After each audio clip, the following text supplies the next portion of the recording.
شروع اللہ کا نام لے کر جو بڑا مہربان نہایت رحم والا۔ در حقیقت حضرت یوسف علیہ السلام کا واقعہ نہایت اہم اور نصیحت آموز واقعہ ہے، جس کے سننے سے نیک کاموں کی محبت اور گناہوں سے بچنے کی ہدایت اور رغبت اور طبیعت کو فرت حاصل ہوتی ہے۔ اور کیوں نہ ہو، جس کو خدا تعالیٰ نے احسن الخلق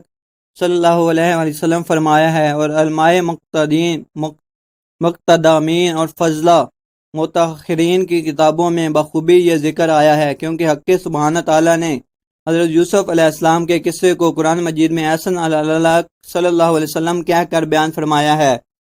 اور ہمارے رسول اکرم صلی اللہ علیہ وسلم کو اس عظیم الشان واقعہ سے خوب واقف فرمایا ہے، جیسا کہ ارشاد باری تعالیٰ ہے۔ ترجمہ: ہم آپ سے بہتر قصوں میں سے ایک قصہ بیان کرتے ہیں، اس واسطے کہ بھیجا ہم نے تیری طرف قرآن، اور تو تھا پہلے اس سے بے خبروں میں سے۔ بعض علماء اکرام نے اس میں اختلاف کیا ہے کہ حق سبحانہ تعالیٰ نے اس قصے کو سب قصوں میں قرآن مجید کا بہتر قصہ کیوں فرمایا، اور بعضوں نے یہ کہا ہے کہ یہ قصہ سب پیغمبروں کے قصے سے احسن ہے، اور بعضوں نے کہا کہ صبر جمیل یعقوب علیہ السلام کا قرآن مجید میں مذکور ہے، اور صبر سب سے بہتر چیز ہے، اس لیے اللہ تعالیٰ نے اس قصے کو احسن کہا۔ اور بعضوں نے یہ بھی کہا کہ پہلی باتیں خواب کی تھیں اور تمام حقیقتیں اس قصے میں بیان ہوئی ہیں۔ خیر جو کچھ بھی ہو، بہرحال یہ قصہ عجیب و غریب اور نہایت مؤثر ہے۔ اس کے پڑھنے سے ہر انسان نیک بن سکتا ہے اور دنیا کی تمام برائیوں سے محفوظ رہ سکتا ہے۔ اور سورہ یوسف کے نازل ہونے کا سبب یہ تھا کہ ایک روز 7 یہودیوں نے آ کر حضرت عمر رضی اللہ عنہ ابن الخطاب سے مباحثہ کیا، یعنی یہودیوں نے حضرت عمر رضی اللہ عنہ سے کہا کہ ہماری توریت بہتر ہے تمہارے قرآن مجید سے۔ حضرت عمر نے فرمایا کہ ہمارا قرآن مجید بہتر ہے تمہاری توریت سے۔ اس کے جواب میں یہودیوں نے کہا کہ حضرت یوسف علیہ السلام کا قصہ توریت میں مذکور ہے اور آپ کے قرآن مجید میں نہیں ہے، درہم حال یہ کہ وہ بہتر قصوں میں سے ہے۔ حضرت عمر رضی اللہ عنہ اس بات کو سن کر بہت ہی زیادہ رنجیدہ و غمگین ہوئے اور رسول خدا صلی اللہ علیہ وسلم کے پاس آئے، مناظرہ کا حال بیان کیا۔ رسول خدا یہ سن کر اور حضرت عمر رضی اللہ عنہ کو غمگین دیکھ کر بہت زیادہ متفکر ہوئے۔ اتنے میں حضرت جبرائیل علیہ السلام امین تشریف لے آئے، باحکم رب العالمین، اور پورا قصہ حضرت یوسف علیہ السلام کا بیان فرمایا۔ اور قصہ کا شروع یہ تھا کہ حضرت یعقوب علیہ السلام بعد مدت کے شہر کنعان میں تشریف لائے اور پھر یہیں مقیم ہوئے، اور بی بی راحیل یعنی والدہ محترمہ حضرت یوسف علیہ السلام نے بعد تولد ہونے بنیامین کے انتقال فرمایا۔ اس وقت حضرت یوسف علیہ السلام کی عمر صرف 5 برس کی تھی اور اپنے 11 بھائیوں میں سے سب سے زیادہ حسین و جمیل تھے، اور حضرت یعقوب علیہ السلام ان کو سب سے زیادہ پیار کرتے تھے، اور بنیامین اس وقت شیر خوار بچے تھے، اور ان کی خالہ لیا نے ان کی پرورش کی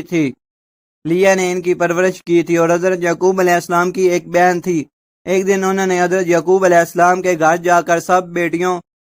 بیٹوں کو دیکھا، لیکن ان کو کسی پر پیار نہ آیا مگر حضرت یوسف علیہ السلام پر فریفتہ ہو گئیں۔ اور یہ دیکھ کر حضرت یعقوب علیہ السلام کی بہن نے حضرت یعقوب علیہ السلام سے عرض کی کہ آپ کثیر التعداد ہیں اور آپ کی صرف ایک ہی بیوی ہے، سب بیٹوں کی خدمت ایک بیوی سے نہیں ہو سکتی، لہذا آپ اگر چاہیں تو یوسف کو مجھے دے دیں، ہم اس کی پوری خدمت اور پرورش کر لیں گے۔ حضرت یعقوب علیہ السلام نے بہن کی فرمائش پر حضرت یوسف علیہ السلام کو ان کے سپرد کیا، اور حضرت یوسف علیہ السلام کو اپنے گھر لے گئیں اور ان کی پرورش بہت ناز و نعمت سے کرنے لگیں۔ ادھر حضرت یعقوب علیہ السلام کا یوسف کو دیکھنے کے لیے ہر گھڑی دل تڑپتا رہتا تھا، اور وہ فرد محبت میں اپنی بہن کے گھر جا کر دیکھ آتے تھے۔ اسی طرح روز بروز حضرت یعقوب علیہ السلام کی محبت یوسف علیہ السلام سے زیادہ بڑھنے لگی۔ تب بہن سے کہا کہ میں بغیر یوسف کے ایک ساتھ بھی نہیں رہ سکتا ہوں، میرے پاس ہی یوسف کو بھیج دو۔ اس بات کو سن کر ان کی ہمشیرہ نے کہا کہ میں بھی بغیر یوسف کے نہیں رہ سکتی۔ اس پر حضرت یعقوب علیہ السلام نے فرمایا کہ اچھا ایسا کرو کہ یوسف ایک ہفتے تمہارے پاس رہے اور ایک ہفتے میرے پاس۔ انہوں نے کہا اچھا پہلا ہفتہ میرے پاس ہی رہے گا۔ حضرت یعقوب علیہ السلام نے یہ بھی منظور کر لیا۔ اور ایک روایت میں ہے کہ ابراہیم خلیل اللہ کا ایک کمر بند تھا، حضرت یعقوب علیہ السلام کی بڑی بہن کو وہ کمر بند اپنے دادا کی میراث سے ان کے حصے میں پہنچا تھا، اور اسی کمر بند سے حضرت ابراہیم علیہ السلام نے بر وقت قربانی حضرت اسماعیل علیہ السلام کے ہاتھ پاؤں باندھے تھے۔ جب حضرت یوسف علیہ السلام اپنی پھپھی کے گھر میں 7 دن رہے، اس کے بعد حضرت یعقوب علیہ السلام نے ان کو طلب کیا، تب ان کی بہن نے ہیلہ سازی کی تاکہ یوسف کو ان کے باپ نہ لے جا سکیں۔ وہی کمر بند حضرت یوسف کی کمر میں چھپا کر کپڑے کے تلے باندھ دیا تھا کہ یوسف علیہ السلام کو کسی بہانے سے چور بنا کر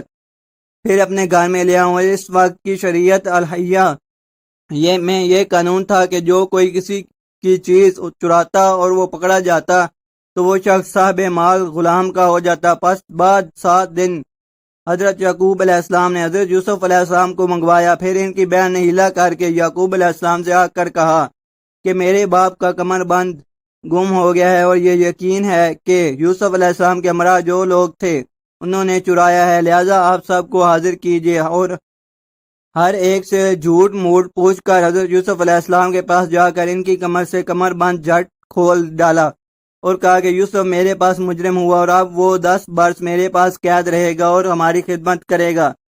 یہ حال دیکھ کر حضرت یعقوب علیہ السلام نے خجالت کی وجہ سے اپنی بہن کو یوسف علیہ السلام کے لیے جانے کی اجازت دے دی۔ بعد 2 برس کے ان کی خواہر نے وفات پائی۔ پھر بعد وفات اپنی بہن کے یوسف علیہ السلام کو اپنے گھر واپس لیا اور سب فرزندوں سے زیادہ حضرت یوسف کو عزیز رکھتے تھے۔ ایک دن حضرت یوسف نے اپنے والد سے یہ بیان کیا کہ میں نے شب گزشتہ کو خواب میں دیکھا کہ آفتاب اور مہتاب اور 11 ستاروں نے آسمان سے اتر کر مجھے سجدہ کیا، جیسا کہ اللہ تعالیٰ نے فرمایا۔ ترجمہ: جس وقت کہا یوسف نے اپنے باپ سے، اے میرے ابا جان، میں نے خواب میں دیکھا ہے شب کو کہ 11 ستارے اور سورج اور چاند نے مجھے سجدہ کیا۔ یعقوب نے جب معلوم کیا کہ بھائی صاحب ان کو ذلیل کریں گے، تب کہا ان سے جیسا کہ اللہ تعالیٰ نے فرمایا۔ ترجمہ: اور کہا یعقوب علیہ السلام نے اپنے بیٹے، میرے مت بیان کر خواب اپنے بھائیوں سے، کیونکہ اس خواب کو سن کر وہ تیرے واسطے البتہ کچھ فریب بنائیں گے، اور شیطان انسان کا کھلا دشمن ہے۔ یعنی اس خواب کی تعبیر سنتے ہی وہ سمجھ لیں گے 12 بھائی اور ایک باپ اور ایک 4 ماؤں سے، اور وہ یہ سمجھ لیں گے کہ سب تیری طرف محتاج ہوئے ہیں، اور شیطان لعین ان کے دل میں حسد ڈال دے گا۔ اور حضرت یعقوب علیہ السلام نے اس خواب کی تعبیر حضرت یوسف علیہ السلام کو بتائی، جیسا کہ فرمایا اللہ رب العزت نے اپنے کلام پاک میں۔ ترجمہ: اور اسی طرح نوازے گا تیرا رب اور بناوے گا تجھ کو ٹھیک اور درست بات، یعنی تعبیر خوابوں کی، اور پورا کرے گا اپنا انعام تجھ پر، اور حضرت یعقوب کے جیسا کہ پورا کیا تیرے 2 باپوں پر جو تجھ سے پہلے تھے، یعنی 2 دادے ابراہیم علیہ السلام اور اسحاق علیہ السلام پر۔ اور البتہ تیرا رب بہت خبر والا ہے اور حکمت والا ہے۔ جب یہ خواب کی تعبیر حضرت یوسف علیہ السلام کے بھائیوں نے سنی تو وہ بہت ہی حسد کرنے لگے اور بولے کو اللہ تعالیٰ۔ ترجمہ: اور جب کہنے لگے ان کے بھائی، البتہ یوسف اور اس کا بھائی زیادہ پیارا ہے باپ کو ہم سے، اور کہنے لگے کہ ہم لوگ قوت والے ہیں اور ہمارا باپ اپنی اولاد کے معاملے میں صریح غلطی پر ہے،